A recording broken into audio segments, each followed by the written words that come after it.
Section 11.7b is about solving triangles, finding all of the measures of the sides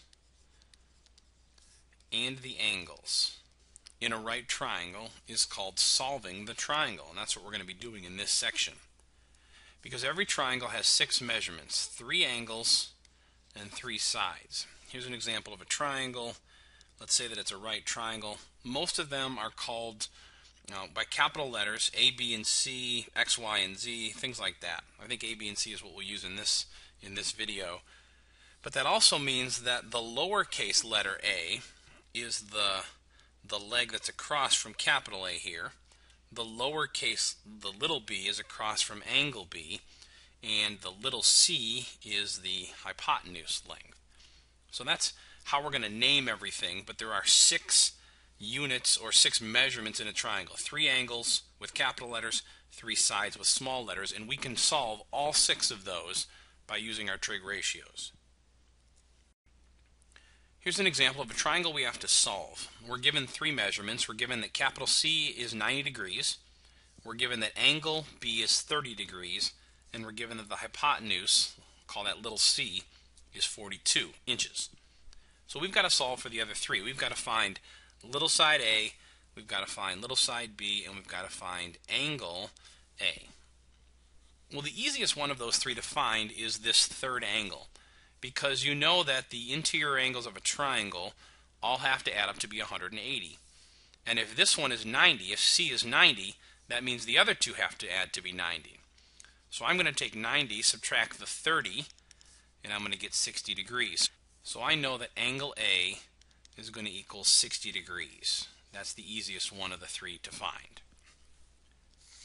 So now I've got to find either little a or little b, and the trick is you want to use one of your trig ratios plus a value that you don't know plus a value that you do know. If you can do those 3 things, one of the trig ratios, a value that you don't know, and a value that you do know, you can find one of these. So I'm going to start with little a.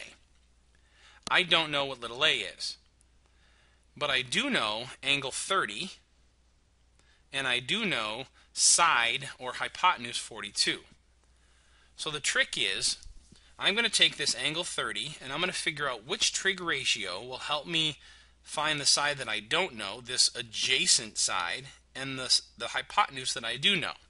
So which of my 3 ratios, sine, cosine, and tangent, uses adjacent and hypotenuse? Well, it looks like cosine. So I can set this up by saying cosine of 30 equals the adjacent side, which I do not know, and the hypotenuse, which I do know, is 42. And I can solve this for A. Multiply both sides by 42 to isolate. So we end up with A equaling 42, the number 42, times cosine of 30. So I'm going to take my calculator, and in my calculator I'm going to use cosine first. So 30 cosine is that number, and then I'm going to multiply by 42. So I'm going to get 36.3, and since this is a side length, I'm going to round it to the nearest tenth. So A equals 36.4. And then for the third piece that I don't know, which I don't know little a, again I have to find something that I do know and something that I don't know. Well, I already know 60 degrees, so I'm going to use that 60, and I'm going to find this little b that I don't know and the hypotenuse that I do know. So that sounds like cosine again. Cosine of 60 equals adjacent, which is b, over the hypotenuse, which is 42. So I'm going to solve it the same way I solved the other one. Multiply both sides by 42. So little b equals 42 times the cosine of 60. Take my calculator, 60, hit cosine, and then multiply that by 42, and it looks like 21. So little b has a measurement of 21 units. In this case, the units are inches. Now, you don't have to use cosine. I could have, and I'll do this over here in green just to show you, instead of using 60 degrees, I could have done 30. And I could have used the sine of 30 equals the opposite because opposite was little b over the hypotenuse of 42. And if you would have solved that, you'd get the same exact answer. So the trick is to pick a trigonometric ratio with an angle, and then one side that you don't know and one side that you do know, and then you can solve for that side to solve the triangle. Here's another right triangle that I have to solve. Like always, I'm going to find angle A first because it's the easiest one. I'm going to take 90 minus 35, and that's going to give me 55. So I know that angle A is going to be 55 degrees. So I'm actually going to put 55 degrees in here. So that's the easiest one. Now I've got to find little b and little c, the hypotenuse and side b. So I'm going to pick this angle. I'm going to pick angle 35, and I'm going to try to find little b. So that's going to be the opposite, and then I could use opposite over adjacent, or I could use opposite over hypotenuse. It doesn't matter.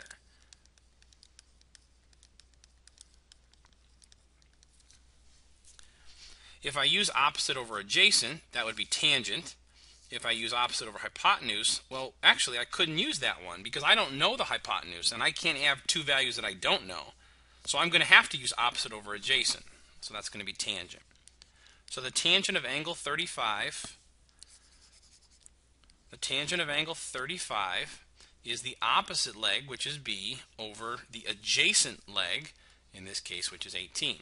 So I'll solve this by multiplying both sides by 18. Now I'm not going to rewrite this out because I think you get the idea. I'm going to take my calculator and do 35, take the tangent of that, and then multiply by 18. So 12.6 is side B. Now for the hypotenuse here, I'm going to use angle 55. Again, I don't have to. I can use the other angle. It doesn't really matter, but I'm going to use 55. That means I'm going to need the opposite and the hypotenuse. So that's a sine. So the sine of 55 is the opposite, which is 18, over the hypotenuse, which is c.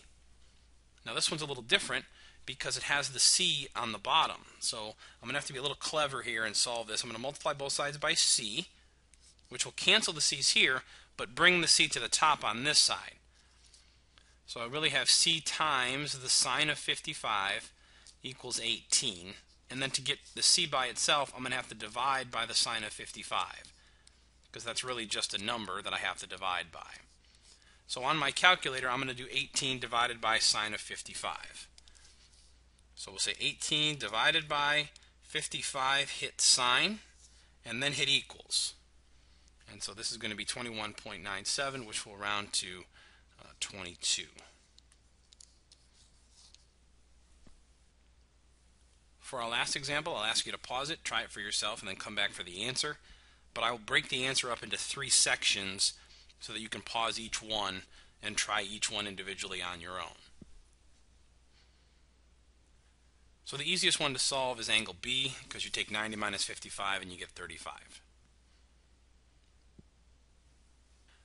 So angle A is what I found next. I used 55 is the opposite over the adjacent, and that's tangent, opposite over adjacent. So tangent of 55, A over 4, and then I solved. The last one I found was little c, and I did that by choosing angle 35. I did the opposite over hypotenuse, which is sine, and then I multiplied both sides by c, divided both by sine of 35, and then divided that to get c equaling 7.